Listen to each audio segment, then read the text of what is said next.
जय माता दी आप सभी को।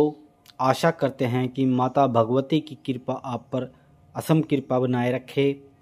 आज हम संकट मोचन भगवान श्री गणेश की व्रत कथा का गुणगान करेंगे, जो चैत कृष्ण में राजा मकरध्वज की कथा है।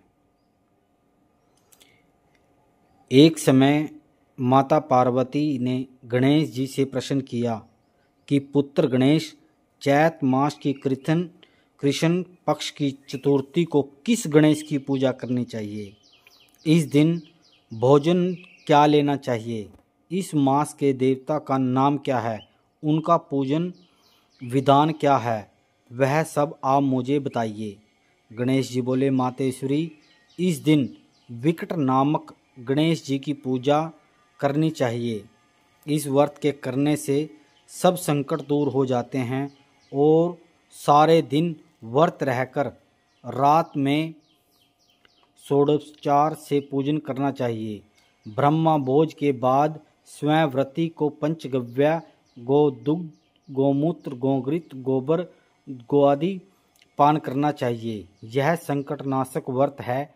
इस दिन गणेश जी का पूजन करके शुद्ध घी और बिजोरे नींबू से हवन में आहुतियां दे। ऐसा करने से संकटों का नाश होता है तथा बांझ स्त्री का भी पुत्र हो जाता है। हे शैलपुत्री, इसका इतिहास बहुत अद्भुत है, जिसके स्मरण मात्र से ही मनुष्य को सिद्धि मिलती है। मैं उसे कहता हूँ। प्राचीन काल में सतयुग में मकरध्वज नाम का एक राजा था। वह प्रजापालक था। वह अपनी प्रजा का पालन पुत्र के समान करता था। उसके कई राज्य में कोई भी निर्धन व दुखी नहीं था। सारी प्रजा अत्यंत सुखी थी।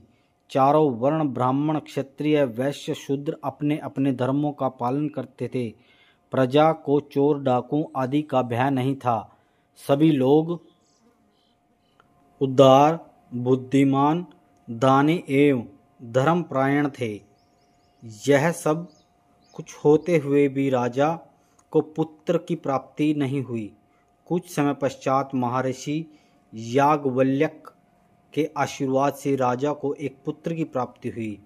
राजा ने राज्य का कार्यभार अपने मंत्री को सौंपकर बच्चे का पालन पोषण स्वयं करने का प्रारंभ कर दिया।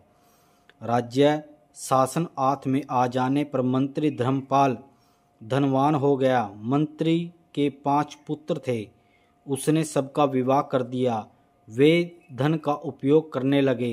5 बहुओं में सबसे छोटी बहुत अत्यंत धर्मपरायण, धर्मात्मा एवं श्रद्धालु थी, जो चैत मास की कृष्ण चतुर्थी को पर अपने गणेश को पूजन और व्रत किया। यह देख उसकी सास ने उसे मना किया और कहा, अरे क्या तंत्र मंत्र द्वारा मेरे पुत्र को वश में करने का उपाय कर रही हो? सास के बार बार मना करने पर जब बहू न मानी तो उसने पूजन और व्रत को त्यागा नहीं। तब सास ने कहा, दुष्टा, तू हमारे घर का नाश करने आई है। मैं तुम्हें पीट पीट कर ठीक कर दूंगी। मुझे यह सब पसंद नहीं है। सास ने मुझे मारा पीटा। इस पर बहू ने पूजन बंद नहीं किया। वह बोली, मैं संकटनाशक गजानन का व्रत कर रही हूँ। यह व्रत बहुत ही फलदायी होता है। बहू की यह बात सुनकर सास ने अपने छोटे पुत्र से कहा, पुत्र, तेरी बहू मेरा कहना नहीं मानती, पाखंड और ढोंग रचा रही है, जादू टोने कर रही है। मेरे कई बार मना करने पर, जिद करने पर नहीं मान रही। मैं गणेश को नहीं जानती। यह कौन सा गणेश है जिसकी पूजा यह करती है? हम राजघराने के लोग हैं और हमारी किस प्रकार की विपत्ति को नष्ट करेंगे। माता के बहकावे में आकर पुत्र ने अपनी स्त्री को बहुत मारा पीटा, किंतु बहू ने मारपीट से सारे दुख कष्ट व दुख सहकर भी गणेश जी का व्रत और पूजन नहीं छोड़ा। बहू ने व्रत पूजन के बाद बड़ी श्रद्धा से गणेश जी से प्रार्थना की, हे गणपति, हे विद्या विनायक, मेरे सास ससुर को ऐसा कष्ट दीजिए जिससे उसके मन में आपके प्रति आस्था जागृत हो। मेरे पति, सास और ससुर के हृदय में अपनी भक्ति की भावना उत्पन्न कर दो, जिससे वह मुझे सताना छोड़ दें। दूसरे ही दिन भगवान विश्वात्मा गणेश जी ने अपनी माया से पहले राजकुमार के पुत्र का अपहरण कर उसे मंत्री धर्मपाल के महल में छिपा कर रख दिया। राजकुमार के वस्त्र आभूषण उतारकर राजमहल में फेंक दिए और स्वयं अदृश्य हो। राजकुमार के गायब हो जाने पर राजा बड़ा व्याकुल हुआ। उसने अपने पुत्र को पुकारा, लेकिन कोई उत्तर न मिला। मंत्री के महल में जाकर पूछा, और राजकुमार कहाँ चला गया? किसी ने यह घृणित कार्य किया। हाय, राजकुमार कहाँ चला गया? मंत्री ने कहा, हे राजन, राजकुमार कहाँ चला गया इसका मुझे भी नहीं पता। मैं तुरंत सभी स्थानों पर खोज करता हूँ। राजा ने अपने नौकरों को, अंगरक्षकों, मंत्री तथा अन्य राज्यों के सभी कर्मचारियों को बुलाकर राजकुमार को शीघ्र पता लगाने का आदेश दिया। राजा का आदेश पाकर वे सभी स्थानों में खोज करने लगे। सारे नगरों, गांवों, जंगलों और उद्यानों में ढूंढा, लेकिन राजकुमार का कहीं भी पता नहीं चला। तब उन्होंने राजा से डरते हुए कहा, महाराज, सब जगह ढूंढने पर कहीं भी राजकुमार का पता नहीं चला, अपहरणकर्ता का कहीं भी नहीं पता चला। ऐसा सुनकर राजा ने मंत्री को बुलाया और कहा, राजकुमार कहाँ है? मुझे सच सच बता दो। अगर राजकुमार का पता नहीं लगा, मैं तुम्हारा वध कर डालूंगा, तुम्हारे परिवार को मौत के घाट उतार दूंगा और तुम्हारे कुल को नष्ट कर दूंगा। राजा द्वारा डांट फटकार से मंत्री पर पड़ने पर मंत्री हैरान हो गया। वह बहुत दुखी हुआ। मंत्री ने कहा, राजन, मैं पता लगाता हूँ कि किसने वह दुस्साहस किया। उसने घर जाकर अपनी पत्नी और पुत्रों तथा सभी बहुओं सहित सारे परिवार को एकत्रित कहा कि यदि राजकुमार का पता नहीं चला तो वह हमारा वध कर दिया जाएगा, मेरे वंश को नाश कर देगा। अब हमारी रक्षा का कोई उपाय नहीं है। ससुर जी की बात सुनकर उसको सबको दुख हुआ।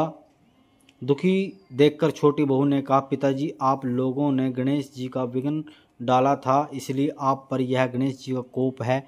यदि विधि विधान सहित गणेश जी का व्रत और पूजन करें, उनका कोप शांत हो जाएगा और राजकुमार भी मिल जाएगा। मेरा वचन कभी झूठा नहीं होगा। छोटी बहू की बात सुनकर धर्मपाल ने हाथ जोड़कर कहा, बहू, तुम धन्य हो। तुम हवा वंश की रक्षा करने के लिए हो। तुम मेरा और मेरे कुल का उद्धार कर दोगी। तुम जैसा कहो हम वैसा ही करने में उद्यत। छोटी बहू के कहने पर राजा सहित सब प्रजाजनों ने बड़ी श्रद्धा और लगन से गणेश जी की प्रसन्नता के लिए संकट नाचन गणेश चतुर्थी का व्रत और पूजन किया। इस व्रत और पूजन के प्रभाव से गणेश जी प्रसन्न हो गए और कोप शांत हो गया, जिससे शीघ्र ही सब लोगों के समक्ष उन्होंने राजकुमार को प्रकट कर दिया। ऐसा देखकर नगरवासी आश्चर्यचकित हो गए। राजा के हर्ष की तो सीमा न रही। सब लोग बहुत प्रसन्न हुए। तब राजा ने कहा, हे विघ्न विनायक, आप धन्य हैं और मंत्री की कल्याणी बहू भी धन्य है, जिसके कृपा से मेरा पुत्र मिल गया है। इस व्रत से बढ़कर कोई और दूसरा व्रत नहीं है। अतः समस्त जनों को संतानदायक व्रत को सदैव विधिवत करते रहें। श्री कृष्ण जी कहते हैं, हे युधिष्ठिर, तीनों लोकों में इससे बड़ा कोई दूसरा व्रत नहीं है। आप भी अपने क्लेशों के निवारण हेतु इस व्रत को अवश्य कीजिए। श्री कृष्ण जी के मुख से इस कथा को विस्तार पूर्वक सुनकर युधिष्ठिर ने पूर्ण भक्ति भाव सहित चैत्र चतुर्थी का उपवास किया और विघ्न नायक कृपा से अपने खोए हुए राज्य को फिर से प्राप्त कर लिया। जय माता दी, जय गणेश महाराज की। अब हम अगली वीडियो में आपको वैशाख कृष्ण गणेश चतुर्थी व्रत कथा के बारे में बताएंगे, जिसमें धर्मकेतु नामक ब्राह्मण की कथा है। जय माता दी, जय गणेश महाराज की।